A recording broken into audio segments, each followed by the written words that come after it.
Hello, I'm Shannon Harris. Thanks for tuning in to Window on Wilmington. On today's show, we will find out what's new with the Boy Scouts of America Delmarva Council. We'll also find out what the alumni of the H. Fletcher Brown Boys and Girls Club are gearing up for, and it's a really big celebration that will honor 4 men who played a vital role with the club. And India Fest 2015 is around the corner, and we will have all of the details for this year's event. But first, sickle cell disease is a group of inherited red blood cell disorders. Healthy red blood cells are round, and they move through small blood vessels to carry oxygen to all of the parts of the body. In someone who has sickle cell, the red blood cells become hard and sticky and look like a C-shaped farm tool called a sickle. The sickle cells die early, which causes a constant shortage of red blood cells. Dr. Nina Anderson from Tova Community Health and Hadassah Futrell join me now to talk about all of the hard work that Tova continues to do in the community to raise awareness. And I got a cough. Sorry. Hi, lady. Hi. How are you? Well, I tried to get through that without having a coughing spell, but it came. Great. You couldn't tell. Well, you could tell because I was like, hi, hey. So I'm so glad you guys could be here to join us today. Us. And Hadassah is actually a patient, right? She is. Okay. A fabulous, wonderful patient of mine. Okay. Hey, Hadassah. And you look very fabulous. Love the shoes, by the way. So, Dr. Anderson, talk to us about, I think it's important that we talk about a few of the facts. You know, I think over the years that you've come, I've talked to you about some of the misconceptions that I've had, and you know, you've straightened me out on a few of them, but maybe we need to just remind everybody some of the facts versus fiction with sickle cell. One thing I would like to say is for those who have sickle cell disease, and especially as they become adults, sometimes I consider it an invisible disability, because when you think of someone who's disabled, you think of someone that uses a cane or a wheelchair. But for some patients, because they never know when they're going to have crisis, and about 30% of adults live with chronic pain every day of their lives, it is quite disabling. And if you have a disability, it can impact your ability to work, it can impact your ability to earn a living wage or have a decent quality of life. What's really important is that they have a team of healthcare providers who are very focused on a holistic perspective of their care. So it's just not their physical disability. We have to deal with their emotional health as well as their spiritual health. And I'm very fortunate to have a good working relationship and partnership with Johns Hopkins University. And Hadassah is one of my patients who we work together to collaborate on her care, and I wanted her to share with her experiences at the Sickle Cell Medical Home and how we provide a very comprehensive approach to her care. Hadassah, when did you find out that you have, well, you find out when you have sickle cell when you're born, right? Yes. Okay. I was tested when I was 6 months, so I didn't find out at birth. We found out. My parents found out at 6 months. Were you having, did they tell you were having issues, or did they notice something was wrong? My mom did. I was jaundiced, from what the stories I know. I was jaundiced a lot, just crying, painful episodes, so they took me in to test me and found out I had sickle cell anemia at 6 months. So what was it like for you growing up with sickle cell? Tough, very tough. It's like Dr. Anderson was saying, it's an invisible disease. On the outside, you look fine. On the inside, it's painful, it's misery. It's a lot of stigmas that come with the disease.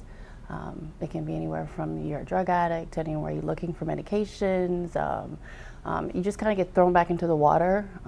You sit in the ER for hours at times, needing care. And then when they do see you, unfortunately, depending where you go, and not everywhere is like that, but it just depends. They send you back to your primary care, but fortunately for me, I have a great team of doctors. So. Dr. Anderson, I didn't know, Hadassah said there's a lot of stigma that comes with that. I didn't realize that.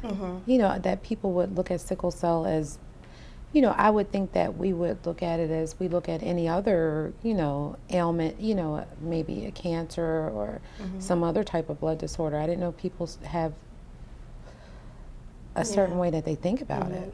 And I think a lot of it too is that perception of what someone looks like if they're in pain, and what brings them to the emergency room. In most cases, a sickle cell pain crisis, but you could be in crisis and not be screaming and crying in pain.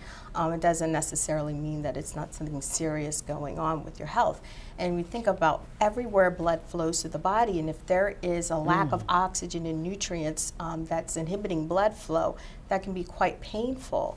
And so part of what I try to do is to reduce hospitalizations and provide very ongoing preventative care, because our goal is to keep them out of the hospital, because we want them to live a quality of life, and we also want them to have access to disease-modifying therapies that can also reduce pain and reduce hospitalizations as well. Now you're doing a lot of outreach in the community, so how do you think your efforts are being received? Are you reaching those folks that need to hear this, and are you dispelling a lot of myths? I think it's a slow process. I really see in the state of Delaware, at least, when I first started doing this, people really didn't know anything about sickle cell or what I did and why it was so important, the work that I do and the type of model of care that I'm really pushing for. But I can say after 4 years, I mean, when it comes to our outreach events, educating the community about sickle cell trait, and also, because September is Sickle Cell Awareness Month, we are really seeing a great surge in support from the community.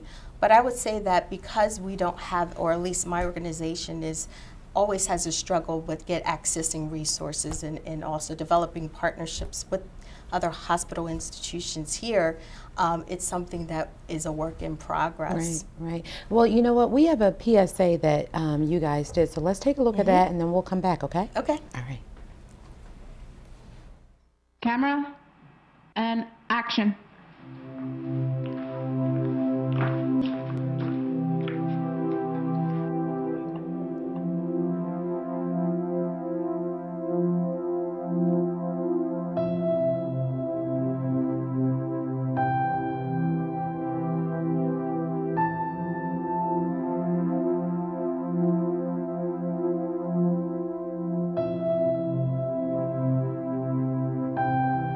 What do I know about sickle cell trait?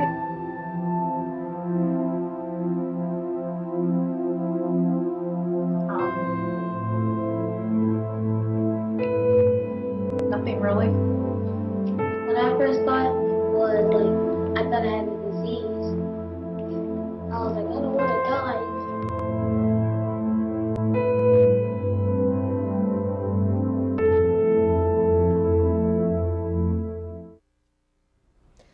Like that video, and I told you I Thank love the little boy at the end. I think he's so cute. But so this was important because it shows us the different faces of sickle cell. Right, and it also shows that there are a lot of people in the community that don't know if they have the trait or know the implications of having sickle cell trait. 1 in 12 African Americans carry the sickle cell trait, and if you have the sickle cell trait and your partner has it, there's a chance you can have a child with sickle cell disease. I think I told you before when we were on that I initially thought sickle cell was only an African American disease, and you said that's not true. No, it's not. In fact, it's a very global health disease, and it doesn't have anything to do with race. It has to do with the population of people that were trying to survive the endemic of malaria, which even in today kills about 500,000 children in sub-Saharan Africa. Wow. Now, Hadassah, since you've been going to Tova and you know, receiving all kind of great treatment, the hands of Dr. Anderson and the staff, what's your quality of life been like? Better. I haven't been hospitalized for about 2 years now. Wow, good. Yeah, I've always been hospitalized for at least 6 times a year, easy, 2 to 3 weeks per stay. It just depends, but the fact that I have doctors from Johns Hopkins and then referred to Dr. Anderson. With her being, having someone here in Delaware that I can get to, because I live in Delaware, and traveling to Baltimore is tough, but the doctors there are just wonderful. So being underneath her care has really been a lot of help for me. I'm able to get back to work a little bit. Just my home life is a lot better. My physical pain's a lot better. Even though I deal with it daily, it's still a struggle, but it's good to have that support whenever I need it. So if something's going, I can call her anytime I need. And I guess you are also a great resource for patients who do have sickle cell. They could talk to you and find out, Absolutely. Coping ways, I guess. Now you have a big event that's coming up, and we want to talk about your event because that's important. Yes, absolutely. So this is our 4th annual James Fawcett III Sickle Cell 5K Awareness Walk and Run. And in the video, little Jimmy is actually his son, and But James passed away from sickle cell disease in 2012, and this was something that he really wanted to have in Delaware to increase awareness about sickle cell and sickle cell trait. And so we're very excited to continue to be able to do this. And one thing that I try to continue forward is he wanted everybody to be able to come regardless of their ability to pay. So we've been very fortunate enough to get sponsorships, the city of Wilmington, Newcastle County. We also have Delmarva Blood Bank this year, United Healthcare, as well as Be the Match coming. Okay. And also the Port of Wilmington. They've always been a great supporter, as James was a longshoreman down there as well. Okay. So this year we asked for you to come out. We invite you to come out to the race, and we have a 5K, which is actually 3.2 miles, but we also have a 1 mile walk. So we try to have enough healthy lifestyle event where everybody has the opportunity to participate regardless of their level of physical Right. prowess. So we really would like for you to come out. So we'll have free food. We will also have activities, the moon bounce, we have music. So we think of it as just a big family picnic. All right, Dr. Anderson, thank you for coming. And Hadassah, thank you for coming. And we're going to take a look at that PSA, and then we'll be back with the Boy Scouts of America when we return. Fourth annual James Fawcett Sickle Cell Awareness 5K and 1 mile walk run will be held this Saturday, September the 5th at Brandywine Park in Wilmington, Delaware. Registration opens at 9 a.m. and the race begins promptly at 10 a.m. Sickle cell disease is a lethal blood disorder that is oftentimes invisible and misunderstood. It can be quite painful and debilitating. Today, thanks to better management of the disease and research, people can live a long quality of life. Proceeds from the 4th annual Sickle Cell Awareness Walk will help to fund access to quality of care programs and research for this horrible disease. Please sponsor a team for this walk. Consider walking yourself or send a donation to the James Fawcett Sickle Cell Awareness 5K Run Walk, P.O. Box 9663, Wilmington, Delaware 19809. For more information, go to www.racestoRun.com or to our Facebook page at Tova Community Health, or call 654-6400 today. There will be free food, live music, beautiful trophies to overall male and female winner, plus top 3 winners in each age group and the top group team sponsor. Join Tova for the Sickle Cell Awareness 5K Run Walk on Saturday, September the 5th at Brandywine Park in Wilmington, Delaware, near the Brandywine Zoo. Find a way to participate or contribute. Together, let's break the sickle cycle.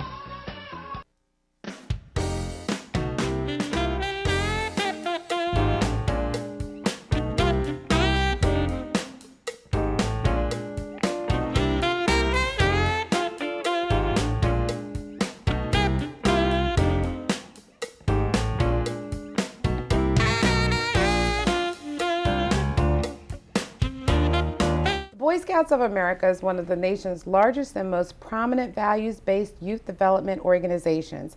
The BSA provides a program for young people that builds character, trains them in responsibilities and participating citizenship, and develops personal fitness. Desiree Scott McCrae and Justin Thomas join me now to talk about BSA.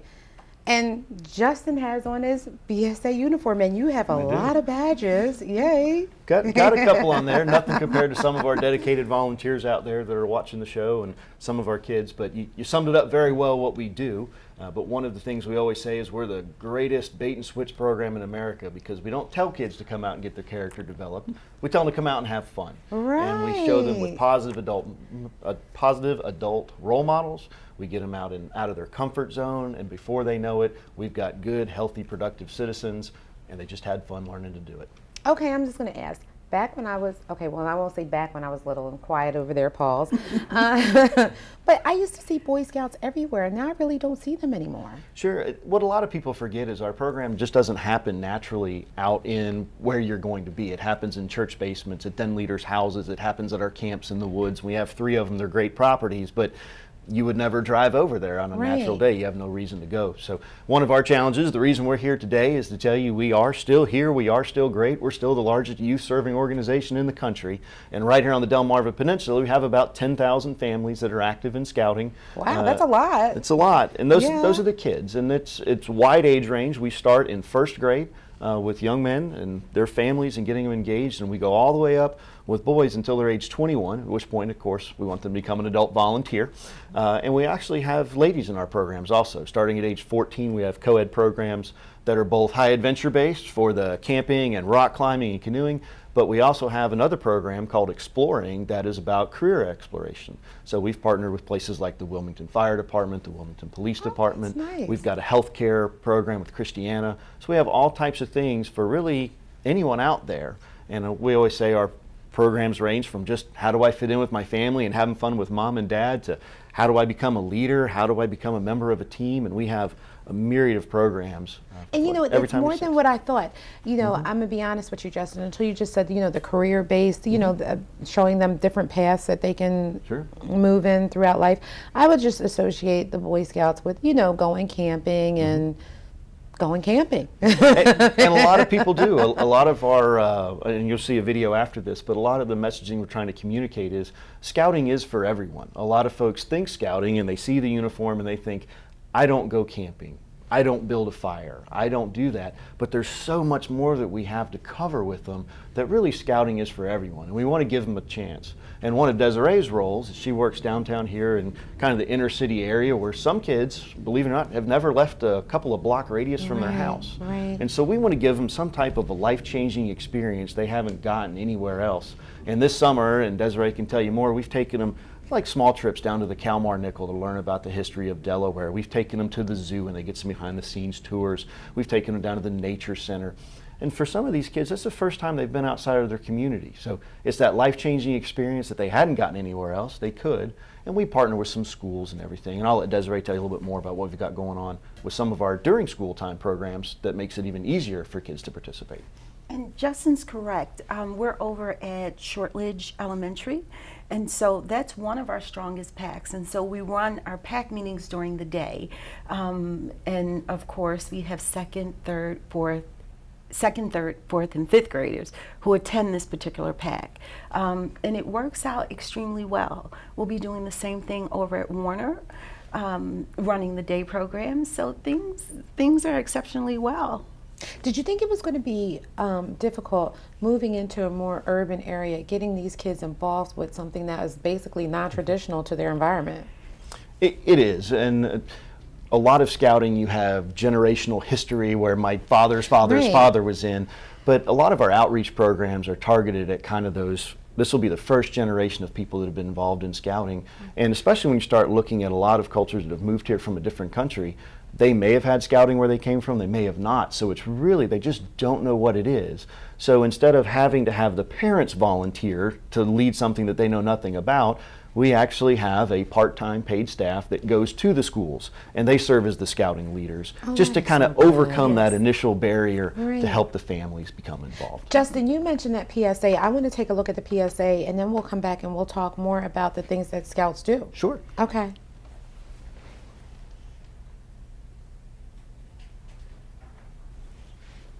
We're going to show it in a minute there, Paul? 1 minute? Okay. Well, tell me when we're going to be ready. Because I want to ask Justin this. Sure. Can you show me how to, do you still do the, I don't know, can I start a pit fire with rocks, or is it a magnifying glass? So yes, we can. We could use the old bow drill that you see on Survivor and those things. Really? We can use magnifying glass. It's not easy, but it can be done, and we do still teach kids those basic survival techniques. That is too funny. You got to tell me about that. Hold on, we're ready with the PSA, so we'll take a look at it.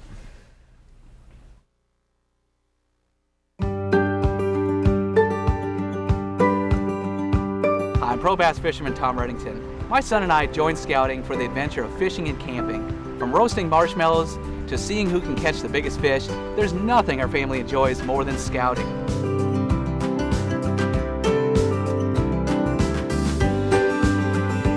So join Cub Scouts today to build your adventure.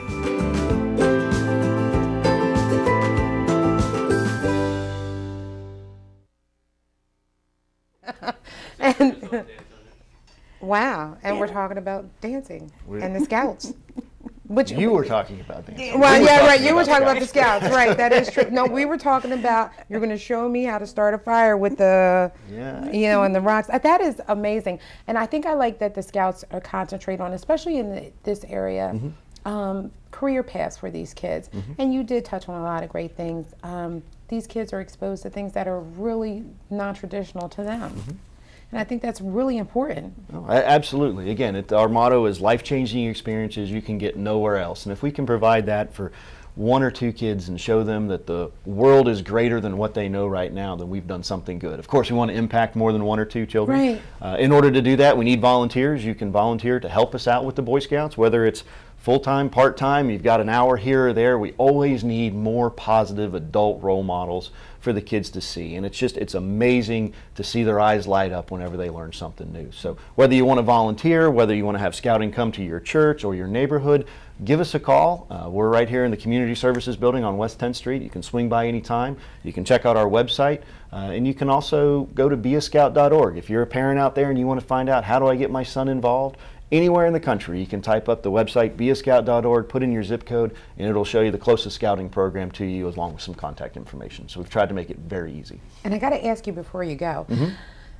merit badges. And when these kids get these badges, I mean, so you get a merit badge. What are some of the badges you can get merits in, or what are some of the merits you get badges for? So there's actually 136 different merit badges that our Boy Scouts can earn, and they're all geared around career exploration. Though a lot of people think it's about the badge, and the kids love them, right? They're Yeah, little right. 1.5 inch round circles. Yeah, but that you've accomplished something. Absolutely. But the idea behind the merit badge program is that young man has to go out and find a mentor in that field, and they work on personal management. There's soil and water conservation.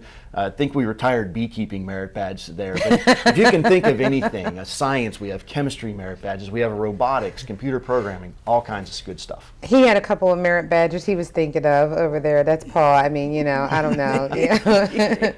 There's a lot of them. And again, scouting can be for every single boy out there. We just want to make sure they know it's not only building campfires and going out in the woods. We have a whole great array of programs for young men and women that they can enjoy, and we'd love for them to come out and give us a shot. Well, we want parents to get on the website and check out. It's beascout.org, right? You got it. Put in your zip code and go from there, and give you guys a call, and you're right downtown in Wilmington, and this is a great way to build character and help these kids out. Yep, I appreciate you having us. Well, thank you for being a scout. Yeah. I thought I'd end with that. Did you like that? That'll work.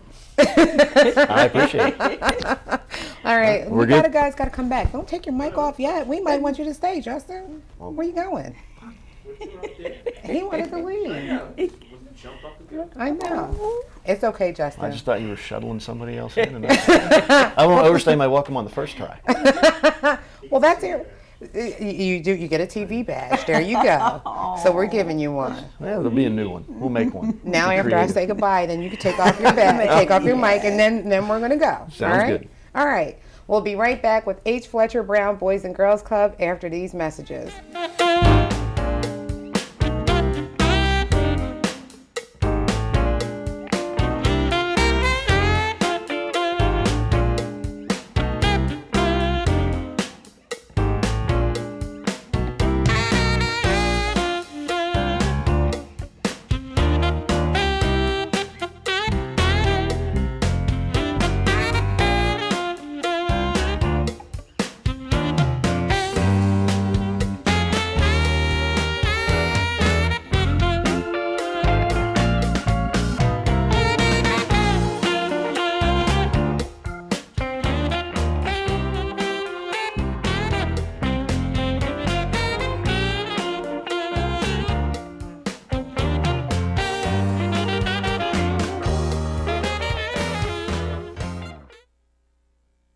We are your Wilmington City Council, and we're also your neighbors.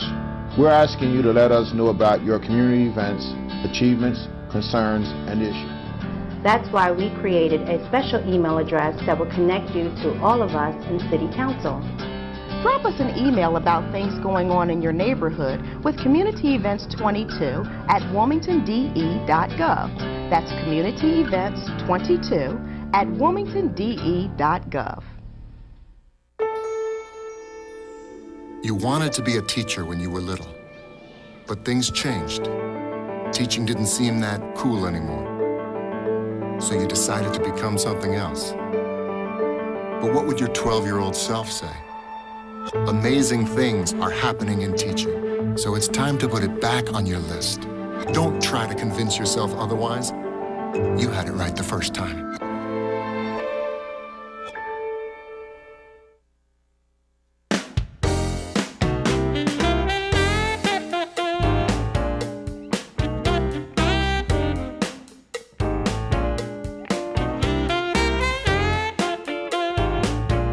On Saturday, September 12th, alumni from the H. Fletcher Brown Boys and Girls Club will hold a Celebration Day dinner banquet to honor basketball legends and youth mentors. And Mark Sills joins me now to talk all about this great celebration. So this is the first one, right? Yes, first one. Okay, yeah. All right, Mark.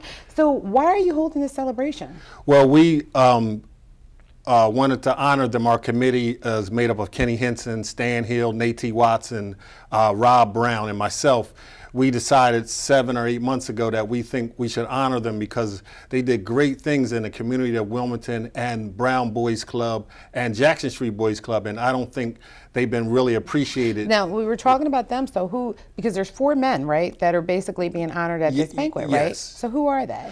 There's Richard Johnson, okay, Gilbert Jackson, Mike Miller, and the late John Triplett. Right, and I've heard a lot about Mr. Triplett. Yes, he was a fine, fine man, and he was a great mentor. He helped a lot of kids in the community, and he helped kids all the time on the street, and he always was there for kids. He cared about kids. Get out of town. You know, I guess I want to ask you, because you obviously went to the H. Fletcher Brown Boys and Girls Club, right? So how do you think that helped you? Yes, it kept me off the streets, and it gave me structure and discipline, and it gave me a safe haven. So, see, I had all that at home, but when I went to Brown Boys Club, I got the same thing. So I was at home at Brown Boys Club, just like I was home with my father and mother. Right. You know, those guys, they were mentors, they were father figures. You know, they took care of us, they looked out for us, and they gave us tough love. And that's really good. And you sent in some photos, and we have a lot of, so I guess some of the people that, well, all the people that you're honoring are in some of these photos, and I guess some of you guys are in some of these photos too. And I noticed it seemed like they did a lot of like basketball activities with you all and everything, and you know, I think it's just great. Now here's one now. Are you in this photo, or is that a little bit before your time? That's just a little bit before my time. That's Gilbert Jackson with one of his outstanding basketball teams at Brown Boys Club. Okay. Now, did you contact a lot of the people, I guess as many as you could find, that went through the club during the time that you were there, right? Yes, and it's on a continuous basis. I'm contacting people every single day, and it's been a great outpour of love for these 4 gentlemen. It's unbelievable, and the ticket sales are going very well, and the city of Wilmington is behind us very well, and the city council's behind us, and the mayor's office. We've gotten lots and lots of support, and I'm really looking forward to this event. What do you hope it is that people know about what these men did in the community? We want people to know that these men helped a lot of kids stay on the straight and narrow, and helped a lot of kids become successful, like myself. And we want people to know this, and they also help young ladies as well. And these young men, I should say these gentlemen, were positive role models in our community. They're legends. These guys were trailblazers at Brown Boys Club. They set the standard at Brown Boys Club. They laid the foundation at Brown Boys Club. They helped Brown Boys Club get out there. You know, they got the word out for Brown Boys Club. They made Brown Boys Club famous and popular. Wow. Yes. Do you do anything with the club now? I volunteer every now and then with different events, but I haven't done anything lately with Brown Boys Club. Are any of the people that you're honoring still involved with the club today? As far as I know, I don't think so. Right. Yes. But it's just amazing that they could have such an impact on you as a young guy, young fellow, that you come back years later and say, you know what, we want to recognize what you did for us. Yes, and it's the least we can do. These guys were great people in our community, and we just loved these guys, and they loved us, and we want to show the love back. So how can people get tickets for this event? They can contact me at Mark Seals 3603 at Comcast.net, or my phone number 302-389-8558 for ticket information, and tickets are going fast. Right. And let me see, what's next after this big event? Well, I have my basketball league coming up on September 12th. I run a youth basketball league for kids. It's my 21st year doing the league, and this year it's at Mount Pleasant High School, when we play on Sundays for 8 weeks from September 13th to November the 1st. All right, Mark. Well, it sounds like you're a busy guy. Yes, I try to stay busy. Keeps me out of trouble. Yes. And you know what, I wanted to ask you before we go, will tickets be available for purchase at the door for this event? Minimal tickets will be at the door, so we suggest people to get their tickets in advance, because tickets at the door will be very minimal. Okay. So before we go, Mark, make your pitch one more time. We want everybody to come out to this big event on September the 13th. I thought it was September 12th. No, I'm sorry, September the 12th. Let me correct myself. September the 12th on Saturday night. I was going to say, look, then I'm wrong. Yes, absolutely. It's September 12th, Saturday night. We want everybody to come to the event, and they can email you for more information. And is there a website? Yes, www.urbanyouthinc.com. Okay. And I also believe a couple other contact people are yourself, Kenny Hinton, and there's a few other, right? Yes, Stan Hill, Nate T. Watson, Rob Brown. Okay. Yes. Well, Mark, thank you for being here with us today, and so glad to hear that you guys are doing something to show these men how happy you are with their mentorship and leadership throughout the years at the club. Thank you for having me. Not a problem. We'll see you back again. Yes, thank you. All right. India Fext is next when we return.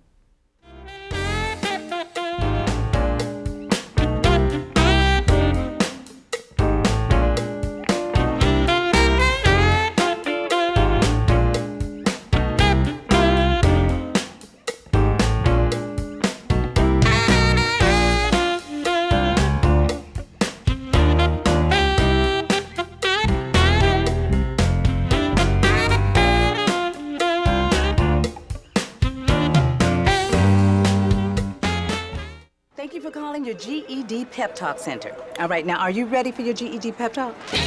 Being nervous is okay. It just shows that you're serious about getting your diploma. A lot of things are scary. Heck, I'm scared of clowns. No quiero oír. Danny, no lo puedo hacer. DMC, life in your pep talk style. Just keeping it real, Debs, just keeping it real. Whatever motivation you need, we've got a pep talk for you. Get your GED pep talk and find free classes at yourged.org. I grew up in the housing projects of Cleveland. I didn't even know that life could be any better than it was. Education for me has been a way to get away from the agony of what was normal life. I want to be able to impact the community, not just look back on where I came from, but to reach back to where I came from and pull some people up with me.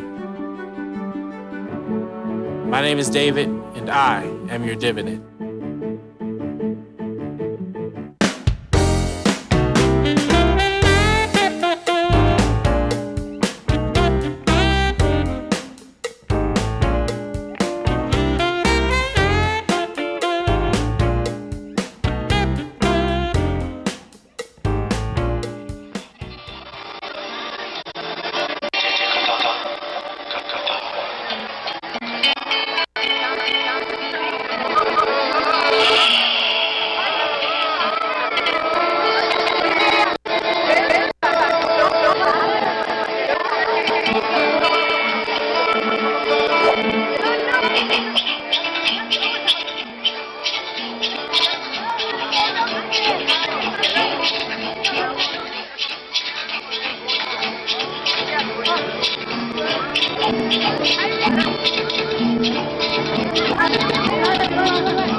Fest 2015 is around the corner, and IAAD members Pooja D'Souza and Michael Iqbal are here now with the details for this year's festive event. And you can start my henna tattoo whenever you want to, so we can just talk. And listen, I love this, you guys. I've been waiting all show, the whole show for this one, so I'm excited. Thank you, Shannon. We're really excited to be here and really talk about India Fest 2015. It's one of those events that we as a community and the organizers really look forward to every year. It is an ongoing event. Basically, we start from January, and it's just a process. But that process is so worth it because it brings the community together and brings opportunities for us to even come on the show and tell everyone about the event. I love having you guys on the show. And Pooja, you look beautiful. Thank All the you. ladies look beautiful. So now, what's the theme for this year's event? So this is going to be Rhythm and Spice. So we're basically going to talk about all the different dances and the different types of rhythms that we have going on, as well as all the different types of spices and food. We're really concentrating on food this year. Food coming from all different parts of India. A lot of street food, snack food. Really getting a lot of the vendors there to come and really produce what the different types of foods are all about. I'm sorry, I'm listening to you guys, but I'm so into my henna tattoo, so you just go ahead and keep talking. This is really great, and this is my first henna tattoo, so I'm going to tell you that right now. I love this. You're doing a great job, too, by the way. Oh, thank you. Henna is a natural dye, and it's made out of henna leaves, lemon juice, sugar, and some essential oil. It has been used more than 9,000 years in India and some other countries. And this henna paste, you need to keep it for a couple hours, and it stains your skin, and it gives darkest stain on the third day of I love that. Of your henna application. And darker the stain, they say like your husband loves you more. So, and some cancer patient, when they lose their hair, they get henna on their bald head. Right. It's called henna crown, which they consider as empowering, and also they want to have some positive memories during their difficult time. So that's why they get henna on their bald head. Sometimes pregnant women, they get henna on pregnant bellies as a baby blessing. And it also been used on canvas, candles. Can I tell you, I do love the candles, but I'm not going to say anything. And the canvas, it's on the canvas in the front, which I love. I love all of the artwork, but I'm not saying leave it here or anything, but I'm just letting you know I do like it. If you wanted to leave the candles, that's fine. I think they look great on the set, but. So we actually have henna applications being done. Rupali will be doing them herself. She has been doing them for several years at India Fest. She is a stable in the community. Many people know her. Many people come to her for their henna designs because she will only use natural henna leaves. She won't use any commercial dyes or anything else that is harmful to your skin. It does smell really good. It has a lot of health properties too. It's very good for your hair. It has a cooling effect. I mean, henna has been used medicinally for thousands of years. Thousands of years. It is cooling and calming, and it also healing. That's why henna is used, and it's also used for aromatherapy. Oh wow, I love this. We're not done. You're going to do more, right? And then, I mean, you can do it all the way up my arm. I'll take off the jacket. So now let's talk. Where is this year's festival being held?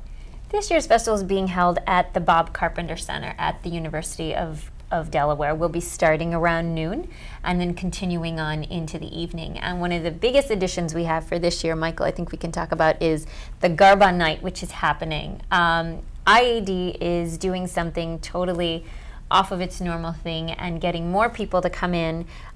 We are doing a Garba party and in the evening. So after the cultural show is all over. What's a Garba party? A Garba party is basically where people will come in all dressed in finery, and it's a typical type of dance. They do one is Ras, so they do it with sticks. And it's very simple and very easy, but it looks gorgeous. Really? Gorgeously done. But it's involving all ages. You'll see little kids doing it to old older people. Is Michael going to do coming it? in. I'll be there. So, the Ras and Dandiya portion is in the evening, but before that event, the entire day kind of leads up to that. And the Dandiya and Ras part is, as Pooja had mentioned, there's two types. Ras, which would be done freestyle in a sense, which is in a circular pattern on the main floor, and then the Dandiya, which uses sticks to dance with. All of it is performed with music, so it's almost like an enlightening spiritual event, right? Which carries over from 8:30 to 10:30 that evening. During the day, we have about 8 food vendors, 30 bazaar vendors, which Rupali is one of them, who have different items such as clothing, jewelry, henna tattoos. There's also a masseuse that's going to be there. We have UD Creamery. We have somebody there who's doing fresh sugarcane juice. So they have sugarcane. They will be on the spot. You didn't bring any of that today? There's so much to bring, you know. We'd have to have another segment. Yeah, right. I know, right? We need one whole show. Can I tell you something? I really love IAAD. I think your organization does so much to incorporate everybody, and you're welcome them into the culture, and that is really great. And it seems like every year you grow and change even more with this. We have been growing. We really have been. I can imagine when we first started in little high schools, and now it's grown where we can't fit in that anymore. We have to have huge arenas and huge stadiums and be outside in the park, because I think we had about 7,000 people come last year. Wait, I have to show my henna tattoo. Paul, can you get a close-up of that? Which Paul should I go to? You, Paul? Can you see that? Isn't that nice? And all of this in like, what? That wasn't even long. My goodness. She makes it look easy. It's not that I know, easy. yes, I'm telling you, I so love much this. detail in there. So can I say I'm not going to wash this hand? And you can wash it in the evening, yeah. I can wash it in the evening? And then it's going to Okay. stain like this. It's going to look like this then. Wow. So it won't be bumpy anymore. Oh, but I like it bumpy too. This is really pretty. I do. Did you see this? Beautiful. Isn't it really nice? I love this. And it does smell good. I like the smell of it. So, and you'll be there doing henna tattoos Yes, all day yeah. long? Come see us at India Fest, yeah. It's on August 29th, starting at 12 p.m. and going on till 10 p.m. Yeah, Bob Carpenter Center in Newark. It's 631 South College Avenue. What do you want everybody to know about India Fest who hasn't had a chance to come yet? I would say that it's a wholesome family experience. You bring your family. There's things for everyone to do. I would recommend, just as the doctors say, don't eat after midnight. I would do the same thing the night before. Don't eat after midnight. Don't eat a breakfast. Come in, enjoy the food. Our theme is rhythm and spice. I was even reading recently in Health Fitness magazine. They showed 8 spices that are helpful for the body. And of that, I would say about 6 of those are used in Indian cuisine, in South Asian cuisine. So there's a benefit right there. And then, you know, we have the cultural show, which will, and Pooja can mention more about that, but it's a great event to just kind of watch, and in the evening we have Gabra to burn it off. So, you know, stay full, come empty with an empty stomach, enjoy the vendors, the food, and the atmosphere. That is really great. And I guess people do learn a lot about the culture, because I think when people think of India, you think of just like India, but there's different... Oh, yeah. India's what do I call it? Different provinces in... There is. Yeah, so it's not, when you're getting India... Each part has different culture. Right. Yeah. Different culture, different types of eating, different types of food, and styles of doing things. I mean, even the festivals as they are, each part of India will celebrate them in their own unique way and have their own reasoning behind how it's done and why it's done. And one year I remember you guys did something like that too, where they went around to different regions. Yes. It was like that kind of a festival, so I really love that. So now look, we are going to take a break and we're going to come back because we are going to actually see some fashion from India, right? We are. All Bile right. from Studio Bling is here with her models to show you some fashions of India. Love it. All right. Wendell and Wilmington will be right back after these messages.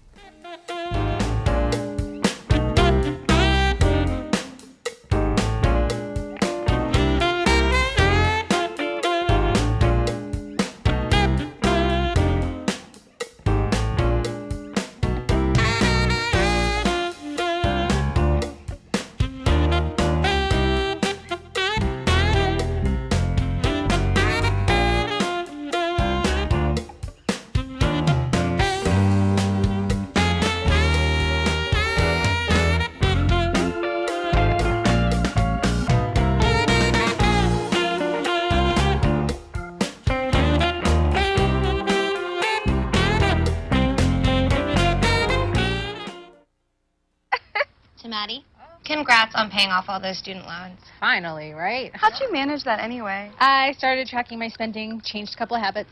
Wow, I'm kind of living paycheck to paycheck right now. I don't even know how I'm doing it. Well, have you tried saving a little? I want to, but where's that money going to come from? Bill collectors, they're the worst. Am I right? When it comes to financial stability, don't get left behind. Not home. Get tools and tips for saving at feedthepig.org. I want my Ed TV. I want my Ed TV. I want my Ed TV. I want my Ed TV. I want my Ed TV. I want my Ed TV. Now. I want my Ed TV.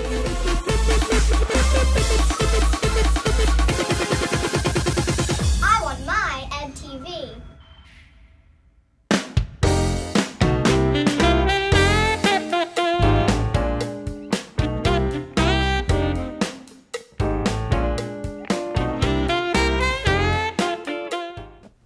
Welcome back to Window in Wilmington. It's my favorite festival, and Pooja's still on the set. And Pooja, now you're accompanied by Bile from Studio Bling. Hello. Hey, Studio Bling, and you are blinged out. Let me tell you. I am. I sure am. And now we're going to see some great fashion. But Pooja, before we get into the fashion, go ahead, because there were a few things that we needed to mention. Right? We wanted to talk about. So one, we are doing her fashion show there. So Bile from Studio Bling is sponsoring a fashion show. She'll get to see all of the different fashions of India. And one of the other great things that we are having is there's a karaoke band called Friends, which is coming. And they have various people from their group through all parts of India, but they are amazing. They're amazing. And they were going to be honoring us with a show there somewhere around 4 o'clock. And then we're having singers, local people from our area, that are coming in to sing with them, also starting at 3. Okay. We're having a few different workshops, so definitely come in. There's stuff all throughout the entire day. And then the cultural program, where they have dances and all, following around 5 o'clock. Now we can check with Mike. Did we cover everything, Mike? He gives us the thumbs up. So now we are going to start with this fabulous fashion. Check out Studio Bling. It looks like they're doing a wedding theme, right? Oh, okay. Is this what this is? Now tell me. Well, first of all, I love your outfit, love your bag, love Thank everything. you. So now the first young lady, come on out. Now you're going to tell us all about this outfit. Yes. Love it. So this is an Indian style lehenga. It's known by various names. It could be called a chaniya choli, it could be called a ghagra choli, it's also called a lehenga choli. A lehenga. It's a long skirt. This one is embellished with a lot of precious stones. So Can you see spin green around there? stones. Don't fall off. But yeah, turn around so we can see it. There's a lot of brocade work on the blouse. This is what would traditionally be worn at a wedding. So when we thought about what we're going to do today, we thought, why not talk about it from the perspective of weddings? Because people are always looking for what should we wear to a wedding. Right? You also make the jewelry too, right? We do. So everything that we do is the whole package. Right. So we talk about, so Dawn, if you could just lift up your skirt a little bit. If you see what's on her toes. Oh, yeah. That's my name. She's wearing piles. Really? I love that. Right. You didn't show me that one earlier. But that's the whole package. So when you go to a wedding, it could be your wedding, it could be a wedding in the family, it could also be a wedding of an acquaintance. So you have to know the right outfit that you want to wear. So if you're a bridesmaid or if you're a sister of the bride, this would be something that would be very well fitting for the occasion. I love it. Okay, thank you, babes. All right, who's our next beautiful model coming out? Next we have a very young bride-to-be. We have Shreya coming up. Shreya, watch your step there, Shreya. Oh, I love this one too. And Shreya is wearing a very traditional brocade sari. It's a silk sari with a lot of work on the border. This is a very traditional Indian silk. It's called brocade. It's a very thick sari. The sari would weigh probably about 3 to 4 kilos. Wow. So it's what would be worn by the bride at the wedding. We've modernized the bride a little bit. She's wearing a halter neck blouse, which you would never wear at an Indian wedding if you're the bride. Well, come a little bit over here so we can see you turn around. So don't fall off, but turn around so everybody can see. Because this is a lot of work, and I don't know if everybody can see this. I mean, There's a lot of detail in It that. is a You lot look of very detailing. pretty. And then the thing that we do is always we work with the individual client. We don't really do off the rack clothing. That is Everything really good. is customized for the individual client because everyone's different, everyone looks different, is style different, preferences, comfort. So we work with them and then design something that would go for them. Wow, thank you very much, Thank you, darling. Shreya. Okay, now who's our next young lady coming out? Next we have Holly. Oh, look at this. Yeah, be careful there. I love that. Love these colors. So when we decided to dress up Holly, we thought, what if you were a bridesmaid? And you Yeah. needed 4 or 5 outfits of the same style. You needed something that wouldn't overshadow the bride, but at the same time would be a style statement in itself. So This is Holly's quite a wearing- statement. Let me just, I mean, I'm looking. You want to turn around? This is great. Can everybody see? So the turn? Holly's wearing don't a fall out. half Yeah, but with- turn around. Let's spin. Yeah, this is beautiful. Holly's wearing what we call a half and half sari, so the bottom half has a lot of lace and work on it, on net, and the top half is a material called viscose, and the blouse is very well embroidered as well. And then if you can hold your hand out, Holly, she's holding a clutch which matches with the outfit, so like I said before, it's the whole package that we make work. I want her to turn around. Turn around to this camera so your back is to him. Paul, can you see the back of those little tassel things? I mean, Yes. even they're decorated. They You are. know, there's like not 1 inch that That's hasn't been thought of. Right. And I don't know if everybody can, I mean, that's really neat. Right, and then if you look at her headpiece, it's also very unique. It's the 3-style damini, what we call, which is again used mostly for weddings and festive occasions. Wow, you look beautiful. All you ladies do. Okay, thank you, darling. Thank you, Holly. And we have one more, And then right? finally we have Rook coming up. And I love her bag. And love the colors too. Right, so She looks Roop is beautiful. wearing very Indian colors, very Okay. bright. Again, this could be a bridal outfit, this could be a sister of the bride outfit, a mother of the bride outfit. It's a very versatile piece of work. It's a long skirt, it has a 360-degree flare. Right. It's another piece of outfit that is worn when Pooja and Michael were talking about Garba night before at the India Fest. This is an outfit that you would wear to an occasion like that. Right. You look beautiful. But it's a little more dressier than what you would wear to a regular Garba night. So, but a lot of weddings have Garba nights, and this is perfect for such an occasion.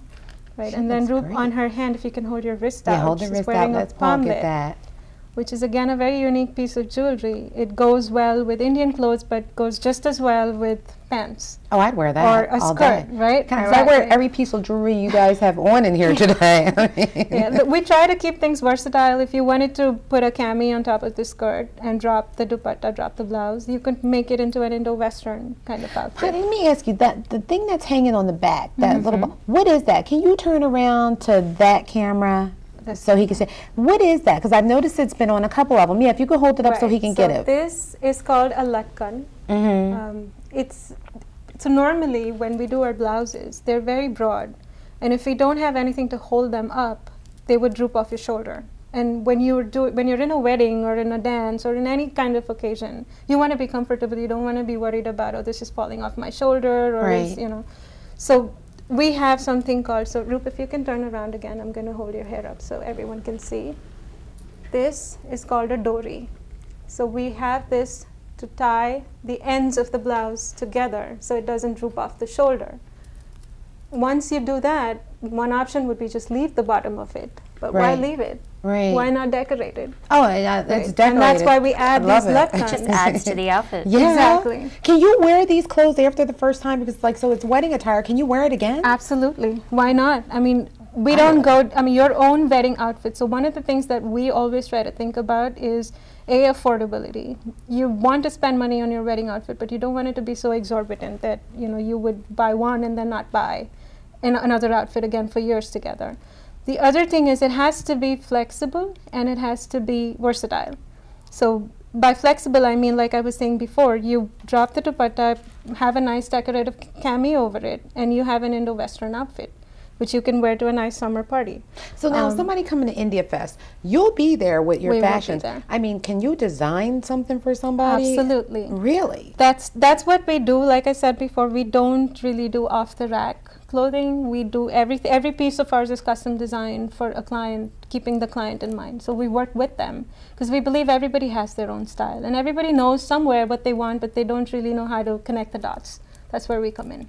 Where else can you go but India Fest and get a full bridal dress design with the purse, the shoes, the jewelry? I mean, come on. You go to Studio Bling if you don't find it at India Fest, but you're going to see a lot of this over there. And a lot more, because we had only 4 outfits on display. We're going to have a lot of anarkalis, we're going to have a lot of gowns, fusion gowns, and a lot of different kinds of outfits at the fashion show that we're doing at India Fest. So hopefully we'll see you all there and you will see a lot more than what you just saw. This was just a sneak peek. Wow. God, I want one. I told you. they are fun to wear. They're easy to wear. We wear them to many different occasions, many different festivals that we have. My husband looks at my closet and it's like, oh my God. It's not compared to his, but yes. So we want to remind everybody again, India Fest is Bob Carpenter Center. August 29th, starting at 12 p.m. Plenty of parking, plenty of food, good wholesome fun for the family. You'll see singers, you'll see workshops, you'll see dances, and fashion. Definitely come out and enjoy. And they got to come see that fashion and the henna tattoo, because I still love, and it still smells good too. Yes, you know I love Rupali will be there and really putting on henna for everybody. God, I might want a full body tattoo after this one. Yeah. Really? Are you laughing, bro? He does not appreciate. And that one said it too. Will you tell them? They need to get one, don't they? It's beautiful. Yeah. It's beautiful. You should. What, you want one? Yeah. We're not taking him anywhere, are we? No. All right. So, and if anybody wants to find out more about IAAD, what should they do? They should go to the website, which is iaaddelaware.org. Okay. And one of the other things we have, Maharaja is one of the restaurants that is a staple here. It's been in Newark, I can't even remember how long, maybe 12, 15 years. He has actually brought some food for us to show. Oh, today? Yes. Oh, well, he let's has see it. Where today. Is it? Where's Maharaja? I think they're going to just bring that out for us. But let me tell you some of the items that he has brought. He's brought, of course, spinach and 2 different types of chicken and some bread and then chicken, typically as we've done Indian style also. You'll see all of that there. Okay. And he has brought that very nicely to show. We're going to show him real quick. Now let's see if we can just get him real quick. We can't get him in that way yet. We're going to get him on here real quick. We want Maharaja to bring the food. Is he coming in? Yeah, through this way. Hold on a second. Here he comes. The joys of a live show. And Maharaja, yay! And he came this morning to deliver food. You guys know I love to eat the Indian food. Come on, Maharaja, just come on up. This is Uday from Maharaja Restaurant, which is a staple in the community. And Uday will actually have his stall there at India Fest. This is like a bunch of vegetables put together in like a creamy sauce. This is a spinach with little cheese portions in it. This is chicken tikka masala, which is a favorite. This is definitely going to be there. This is chicken curry, and this is tandoori style chicken with accompanied by rice and of course salad. All right. Well, thank you so much.